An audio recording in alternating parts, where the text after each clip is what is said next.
Hello everyone, welcome back to my channel. I know I'm reviewing 2025 films recently because I haven't seen a lot of them.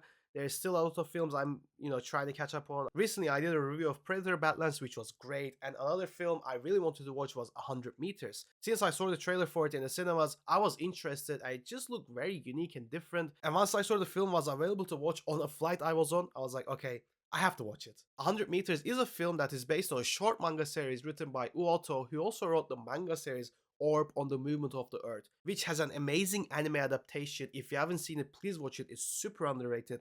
I absolutely love it. And what's 100 meters about? If you guess it right, it's about running. 100 meters is about a young gifted runner called Togashi, who dominates nearly all of 100-meter races that he attends to. But when a transfer student Komiya arrives to his class, Togashi agrees to train him as a runner, but literally everything changes after that. Years pass and the two compete as rivals on the racetrack. Okay, first of all, the story was a good one.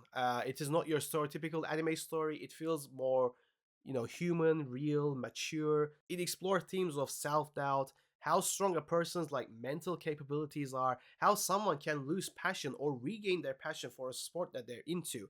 These are all so well explored. I really applaud the animators and the writers and the creators for just exploring such themes that you don't really see in animated films.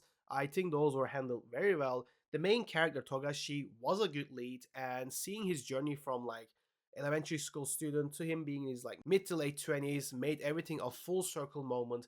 But I do wish we got to explore who he is a bit more. And I have to say about literally all of the characters in this film, like Komiya, I wish the film was longer and just explored who these characters are, what makes them tick. The heated rivalry these two childhood friends had for a long time seemed a bit like an afterthought in the film. The progress and the milestones these characters achieve is explored beautifully in this film, but I feel like they concentrated on stories that didn't matter to the story that much. They really concentrated on the subplots more than the main plot. Apart from the last 20 minutes, when the last 20 minutes hit, yeah, the film, ramps up, it comes to a conclusion. But most of the film, like the second act, was concentrating on stories that just did not matter to the overall plot that much.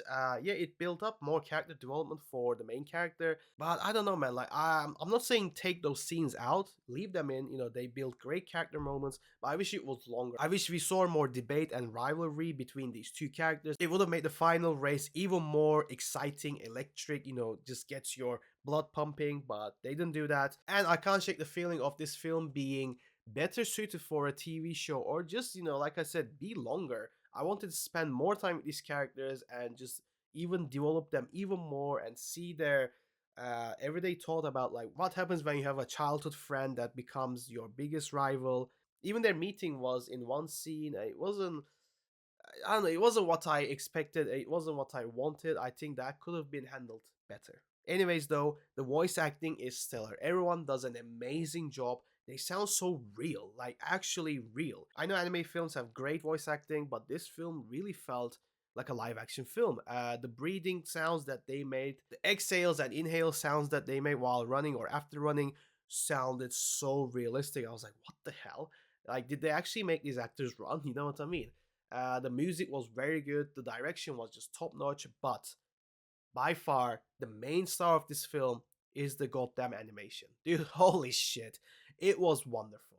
The film is fully 2D animation, but what looked like it blended some 3D animations and definitely rotoscoping. I'm sure some of the scenes were rotoscoped because if not, I don't know how the fuck they would have pulled some of these scenes. Some of the running scenes actually looked real. Like the way they moved and ran and the way their t-shirt or just clothes just fell. It looked super real. I'm sure they got some people to run and like I said, rotoscope over them. But yeah, the animation was absolutely beautiful and I want to upload every animator on this film. All the race scenes featured in the film were exhilarating and I felt the rush that these characters had thanks to the animation. And I gotta say, the rain scene, dude, it is one of the best scenes from last year. Oh my god. Even if you don't watch the film, just search up 100 meters rain scene. You'll see what I mean, and if you've seen the film, you know what I mean. Overall, 100 meters, I would say, is worth watching. If you're into anime or just animation in general, please do watch it just for the animation for itself. It is absolutely amazing. It's breathtaking. I love the atmosphere of this film. It's very chill, relaxing, and the story is very easy to follow thanks to its great narrative structure and the acting, the voice acting is definitely stellar in this film. And I know I will sound like a broken record, but I wish the film was longer. The film would have definitely benefited if it was, I don't know, 10, 15, 20 minutes longer. Either way, have you seen 100 meters? If you have, let me know down below. And what did you think about the film? I really want to see your answers. Thank you very much for watching. I'll see you around on the next video.